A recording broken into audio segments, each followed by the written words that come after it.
ఓం నమః శివాయ. ఓం నమో నారాయణాయ. కర్మ నరదృష్టి నివారణ కాళభైరవాయ నమో నమః. ఓం గురు అరిష్టేతు సంప్రాప్తే గురు పూజాంచ కారయేత్. గురుధ్యానం ప్రవక్ష్యామి.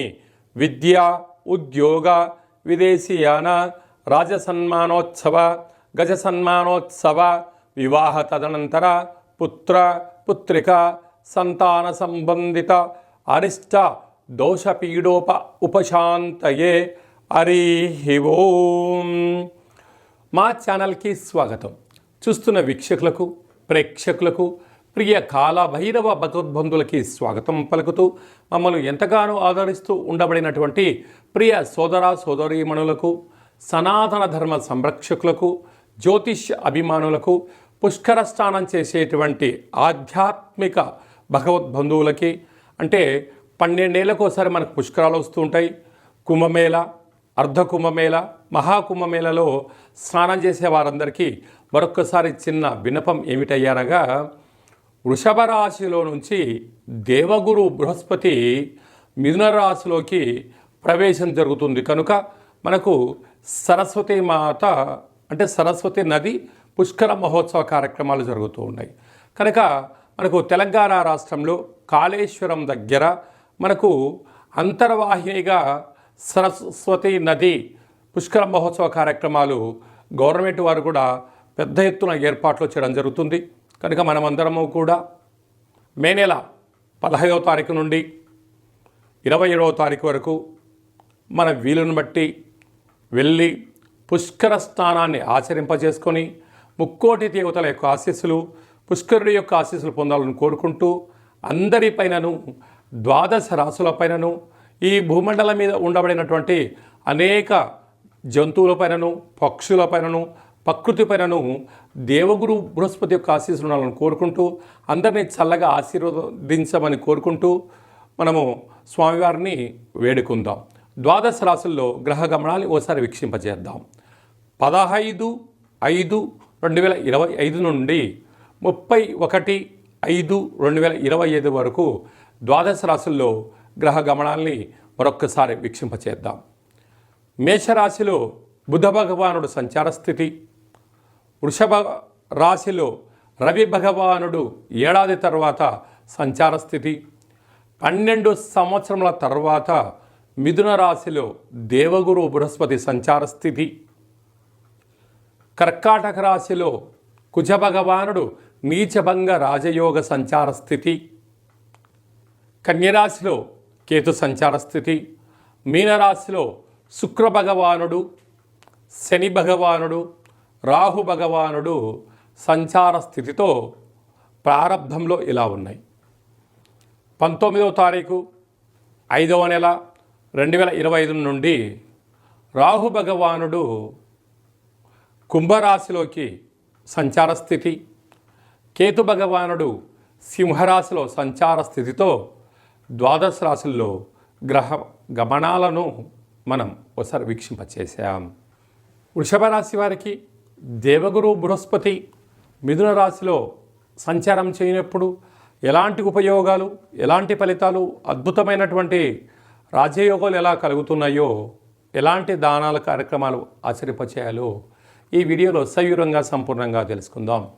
మిథున రాశిలో ఏ నక్షత్రాలు వస్తానగా, కృతికా నక్షత్రంలోని 2, 3, 4 పాదాలు, రోహిణి నక్షత్రంలోని 4 పాదాలు, మృగశిర నక్షత్రంలో 1, 2 పాదం కలిపితే వృషభ రాశి. రాశాధిపతి శుక్ర భగవానుడు.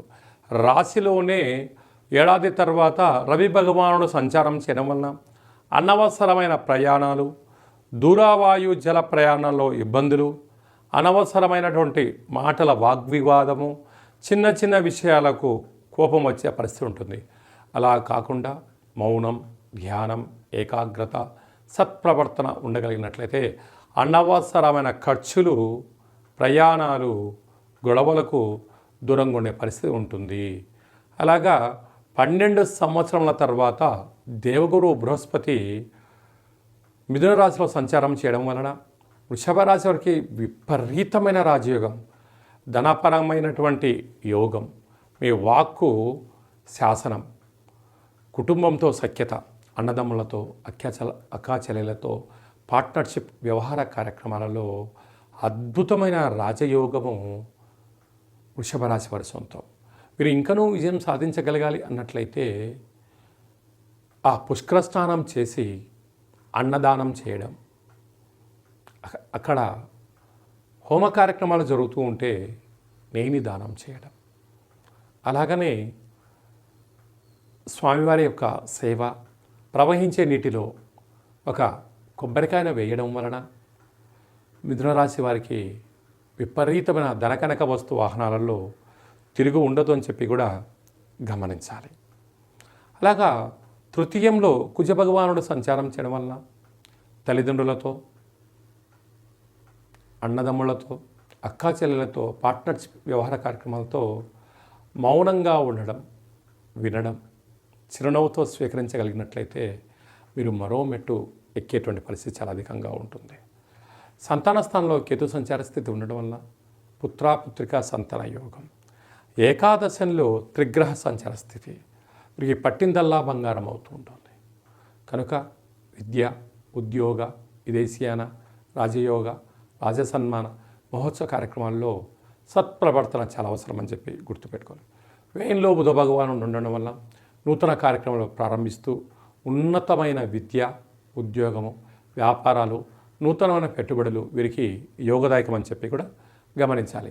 అలాగే హోటల్ వ్యాపారస్తులు, చిరు వ్యాపారస్తులు, నీటి వ్యాపారస్తులు, అలాగనే ఆహార ఉత్పత్తులు ఏ కార్యక్రమాలు అయితే చేస్తున్నారో వారందరికీ చాలా మంచి కాలం ఉందని చెప్పి మే మాసంలో ద్వితీయార్థంలో ముఖ్యమైనటువంటి పండుగల నుంచి క్లుప్తంగా, సవివరంగా, సంపూర్ణంగా తెలుసుకుందాం.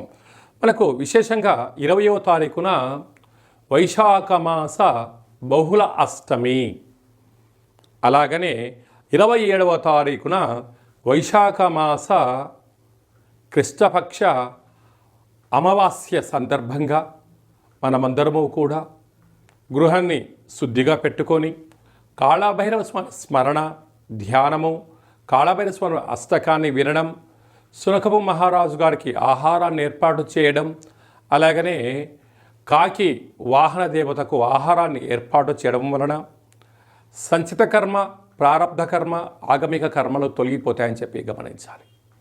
అలా లేదు అనుకుంటున్న వారందరూ కూడా మన యొక్క దేవాలయంలో నిత్యము కాళభైరవ హోమ కార్యక్రమాలు జరుగుతూ ఉంటాయి.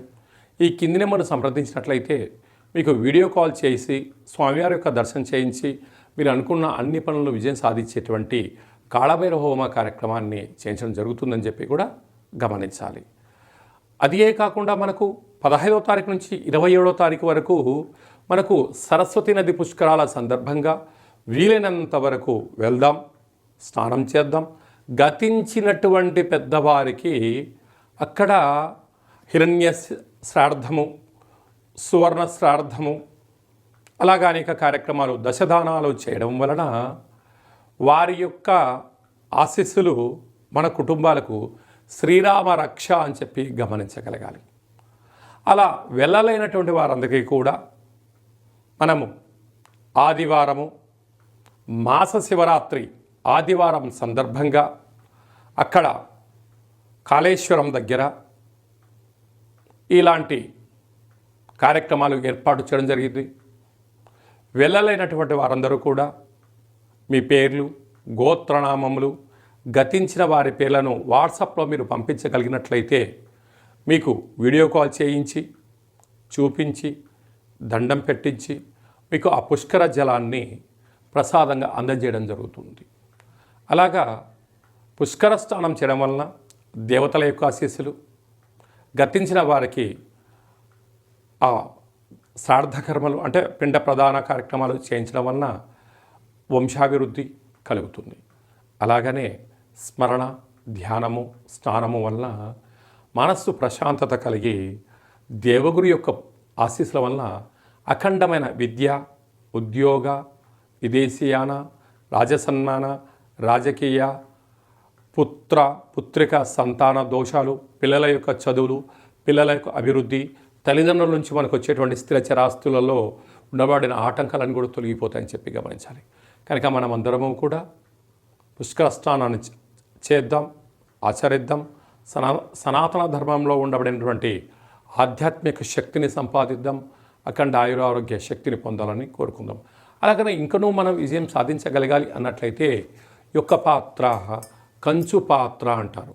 అందుకే కంచు మోగినట్టు కనకంబు మోగదు గదరా సుమతి అని చెప్తారు. అలాగే ఈ యొక్క కాలభైరవ స్వామి వారి యొక్క అక్షయ పాత్రను గృహంలో ఉంచుకొని ప్రతిరోజు ఉదయం కుదరలేదు సాయంత్రం పూట ఇలా శబ్దం చేయడం వలన ఓంకార శబ్దం రావడం జరుగుతుంది.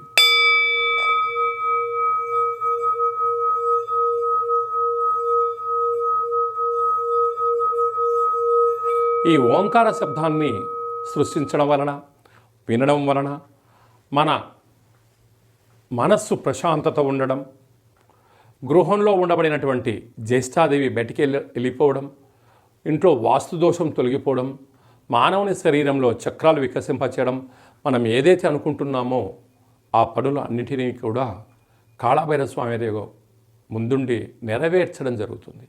అలాగా కాళభైరవ స్వామి యొక్క పూజ 20 రకాల వస్తువులతో దిష్టి దించి ఈ అక్షయ పాత్రను అందజేయడం జరుగుతుంది. కనుక మనం అందరము కూడా అక్షయ పాత్రను ఇంట్లో ఉంచుకుందాం, అష్ట కష్టాలకు స్వస్తి పలుకుదాం, అష్టైశ్వర్యాలకు స్వాగతం పలుకుదాం. అలాగే మీ వ్యక్తిగత జాతకం తెలుసుకోవాలనుకుంటున్నారా? మీరు పుట్టినటువంటి తేదీ, నెల, సంవత్సరం, సమయం, మీ పేరు రాసి ఆన్లైన్ ద్వారా కానీ ఆఫ్లైన్ ద్వారా కానీ మీరు పంపించగలిగినట్లయితే 100 సంవత్సరాల జాతకం రాసి పంపించి మీరు పుట్టినప్పుడు గ్రహ గమనాలు ఎలా ఉన్నాయి, ప్రస్తుతం ఎలా ఉంటున్నాయి, రాబోయే కాలంలో ఎలా ఉండబోతున్నాయో సవివరంగా సంపూర్ణంగా తెలియజేయడం కూడా జరుగుతుంది. చాలామందికి డేటా బర్త్లో లేనటువంటి వారికి మీ పేరు యొక్క మొదటి అక్షరాన్ని అనుసరిస్తూ రాశిని తెలియచేస్తూ స్థితిగతులను తెలియచేస్తూ రమణ శాస్త్రం ద్వారా అనగా గవ్వళ ద్వారా కాళభైరవ ఉపాసన చేత భూత భవిష్యత్ వర్తమానాన్ని తెలియజేయడం జరుగుతుంది. కనుక జాతకాన్ని తెలుసుకుందాం, జీవితంలో రాబోయేటువంటి అడ్డంకులను తొలగించుకుందాం, ఐశ్వర్యాన్ని ఆనందాన్ని పొందుదాం, అద్భుతమైన యోగాలను మన సొంతం చేసుకుందాం. మన గ్రామ రాష్ట్ర దేశ ప్రపంచ స్థాయి వరకు అందరం ఎదగాలని కోరుకుందాం. కనుక జాతకం తెలుసుకోవాలనుకుంటున్న వారందరూ కూడా అపాయింట్మెంట్ తీసుకొని సంప్రదించగలరు. అలాగా వివాహం కాని వారికి ఎందుకు వివాహం అవ్వడం లేదు, జాతకాలు ఎలాంటి దోషాలు ఉన్నాయి, ఎలాంటి అబ్బాయి ఎలాంటి అమ్మాయిని వివాహం చేసుకోవచ్చు, ఎలాంటి అమ్మాయి ఎలాంటి అబ్బాయిని వివాహం చేసుకోవచ్చో తెలియచేయడం జరుగుతుంది. వివాహం అయినటువంటి దంపతులు తరచుగా చిన్న చిన్న విషయాలకు గొడవపడడం, విడిపోయేంత వరకు తీసుకొస్తూ ఉంటారు. అలా కాకుండా చిన్న చిన్న మార్పుల సలహాలు సూచనల ద్వారా మిమ్మల్ని ఆ పార్వతీ పరమేశ్వరులు ఎలా కలిసి ఉంటారో ఉండేటువంటి ఆధ్యాత్మిక సలహాలు సూచనలు ఇవ్వడం కూడా జరుగుతుందని చెప్పి గమనించాలి.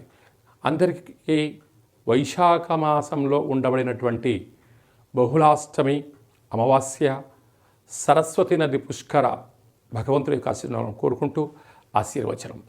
ఓం శతమానం భవతి శతాయు పురుష సతేంద్రియ ఆయుష్యేవేంద్రియే ప్రతిష్టతి ధనం ధాన్యం బహుపుత్రలాభం శత సంవత్సరం దీర్ఘమాయు సర్వే జనా సుఖినో భవంతు లోకా సమస్త సుఖినో భవంతు.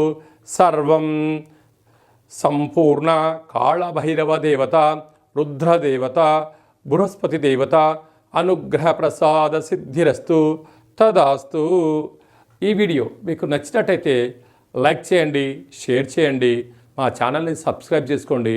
మేము చేస్తున్న ఆధ్యాత్మికమైన వీడియోలు అందరికన్నా ముందుగా మీరు చూడాలి అనుకుంటున్న వారందరికీ కూడా చూసి ఈ యొక్క ఆధ్యాత్మిక భక్తి సమాచారాన్ని భగవద్బంధులకు మిత్రులకు చేరవేయండి. హిందూ ధర్మాన్ని కాపాడండి.